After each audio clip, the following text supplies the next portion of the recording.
தமிழ் நிறம் நேயர்களுக்கு வணக்கம். இன்று நம் நிகழ்ச்சியில் திமுகவின் சட்டத்துறை மாநில இணை செயலாளர் சூர்யா வெற்றிகொண்டான் அவர்கள் நம்முடைய வந்து இணைஞ்சிருக்காங்க. சார் வணக்கம். இங்கே தமிழகத்தில் கடும் வெள்ள பாதிப்பு இருக்குது. நம்ம கூட முதலமைச்சர் கூட பிரதமர் மோடி கிட்ட கோரிக்கை வச்சுருந்தாங்க, நிதியை கொடுங்க எங்களுக்கு வெள்ளத்துக்கு தேவையானது அப்படின்னு சொல்கிறப்போ பிரதமர் மோடி அங்கே உட்காந்து ஏதோ ஒரு திரைப்படம் வந்ததுன்னு நினைக்கிறேன், அதை பார்த்துக்கிட்டு இருக்காங்க. இதுதான் அவங்களுடைய நிலைப்பாடா? ஏன்னா எலெக்ஷன் அப்போ 3க்கு 4 டைம்லாம் கூட வந்திருந்தாருன்னு நினைக்கிறேன் பிரதமர் மோடி. ஸோ இதை எப்படி பார்க்குறீங்க? அவங்க எதுவும் ஒரு குழு அமைச்சிருக்கலாம். ஏன்னா இங்கே ஒரு பெரிய விழுப்புரம் அந்த சைடெலாம் திருவண்ணாமலையெல்லாம் அந்த சரிவு அப்படிங்கிறதே ரொம்ப நாள் நம்ம பார்த்து அந்த ஒரு விஷயம் நம்ம கேள்விப்பட்டிருப்போமான்னே தெரியாது. உடனே மத்திய அரசு இந்த நேரத்தில் என்ன செய்யணும், ஒரு குழு அமைக்கணும். அந்த குழுவெல்லாம் அமைக்கலை, அங்கே கூலாக உட்காந்து படம் பார்த்துட்டு இருக்காங்க. அப்படின்னா இதை எப்படி பார்க்குறீங்க?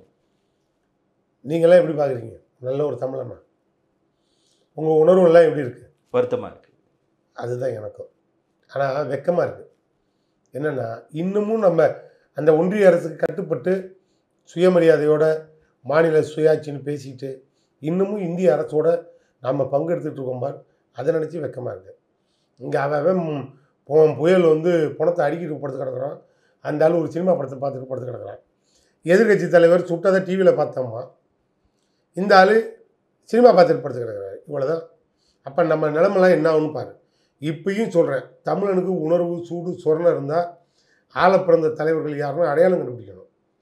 நல்ல தலைமையை ஒரு தமிழ்நாட்டுக்கு ஒரு முதலமைச்சர் மு க ஸ்டாலின் ஒரு மனுஷனை இருந்ததுனால பாதி பேர் சாகாமல் உயிரோடு இருக்கோம். இல்லைனா இந்நேரம் அவனுக்கு என்றைக்கும் அடக்கம் பண்ணி நம்மளை போச்சிருப்பான். புரியுதா? இது ஒன்று தான் திராவிட மாடல் கட்சியும் ஆட்சியும் நம்மளை காப்பாற்றிக்கிட்டு இருக்குது. இது தமிழன்னு உணரணும். நாங்கள் உணர்ந்து என்ன பண்ணுறது?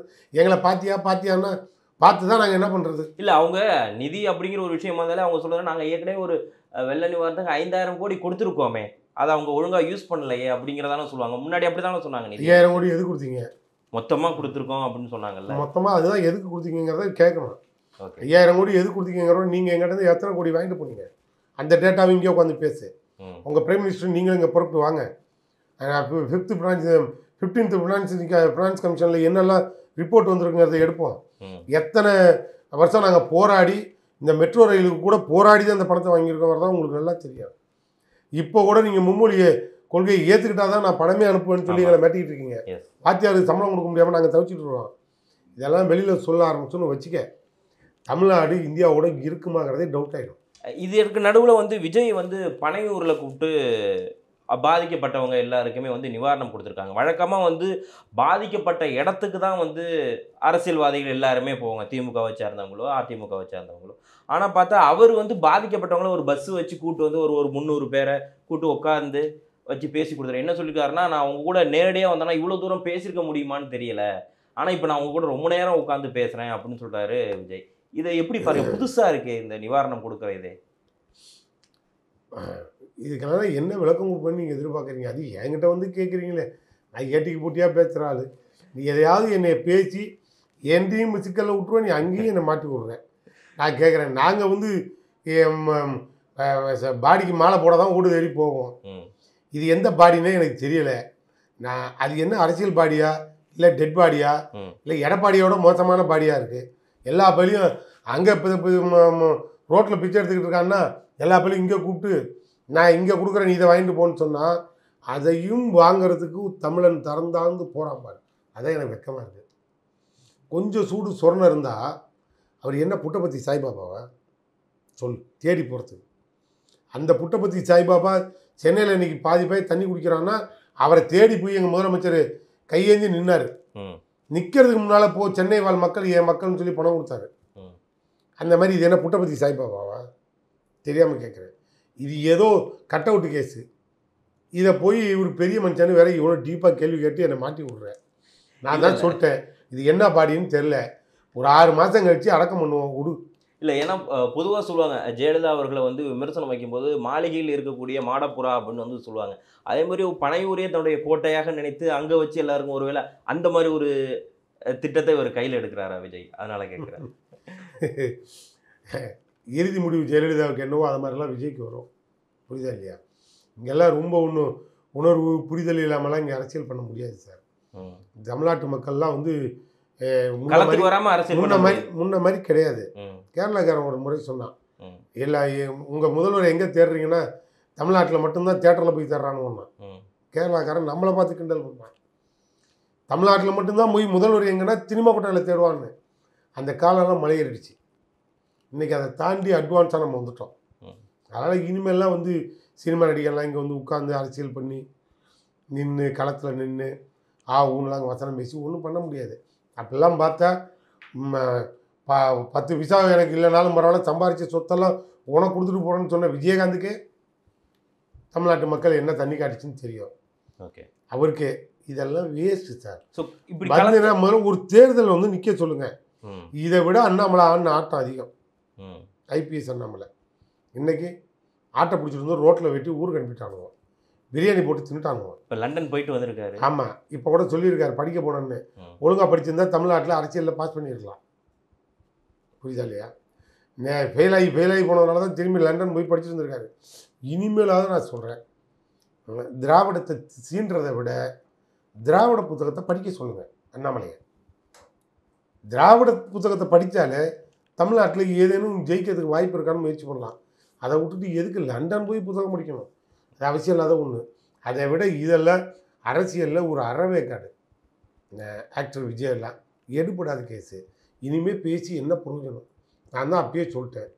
எப்போ வீட்டில் உட்காந்துக்கிட்டு எல்லாம் இங்கே வர சொல்லு நான் நலத்திட்ட உதவி கொடுக்குறேன்னு சொன்னாரோ அன்றைக்கே தெரிஞ்சு போச்சு இது இன்னும் 6 மாதத்தில் அடக்கம் பண்ணுற பாடின்னு.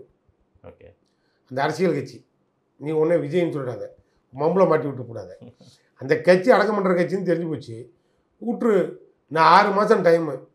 புரியுதா? கட்சி பேர் என்ன? தாவேகாவா? தாவேகா, தமிழக வெற்றி கழகம். தமிழ்நாட்டிலேயே வெட்டி போச்சிடணும்னு சொல்லி வை.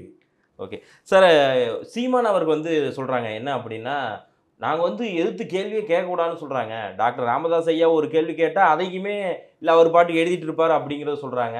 எதிர்க்கட்சி தலைவராக எடப்பாடி கேள்வி கேட்டாலுமே அதைக்குமே பதில் சொல்ல மாட்டேங்கிறாங்க. அப்போ உங்களை எதிர்த்து யாரு தான் கேள்வி கேட்கறது, நான் யாரை கொண்டாந்து கேள்வி கேட்க நிப்பாட்டுறது அப்படின்னு நாம் தமிழர் கட்சியினுடைய ஒருங்கிணைப்பாளர் சீமான் இந்த கேள்வியை முன் வச்சிருக்கார். எப்படி பார்க்குறீங்க அவருடைய கேள்வியை? அண்ணன் சீமான் கேள்வி வந்து நான் ஒன்றும் பெருசாக யோசிக்கலை. பட் அதை அறிவுபூர்வமாக பார்க்குறேன். அவர் என்ன நினைக்கிறாருன்னா, அவர் இப்போ வந்து ஏதாவது எங்களை பார்த்து ஏதாவது கேள்வி கேட்குறாரா? அண்ணன் சீமா கேள்வி கேட்டிருக்காரா? இல்லை, அவர் கேட்டது தான் அந்த ஐயா ராமதாஸ் கேட்ட கேள்விக்கு ஏன் பதில் சொல்ல? எதிர்க்கட்சி தலைவர் எடப்பாடி பழனிசாமி கேட்ட கேள்விக்கு ஏன் பதில் சொல்ல? இவங்களுக்கே பதில் சொல்ல, எனக்கு எங்கேயா சொல்ல போகிறீங்க? இதுதான் அவரோட வருத்தம். நான் சொல்கிறேன், சீமான் கேட்டால் பதில் சொல்லுவோம், அதில் ஒன்றும் மாற்று கருத்து இல்லை. ஏன்னா சீமானாவது சாதி மதங்கள்லாம் கடந்து ஏதோ தமிழ் தேசியம் பேசிகிட்டு இருக்காரு.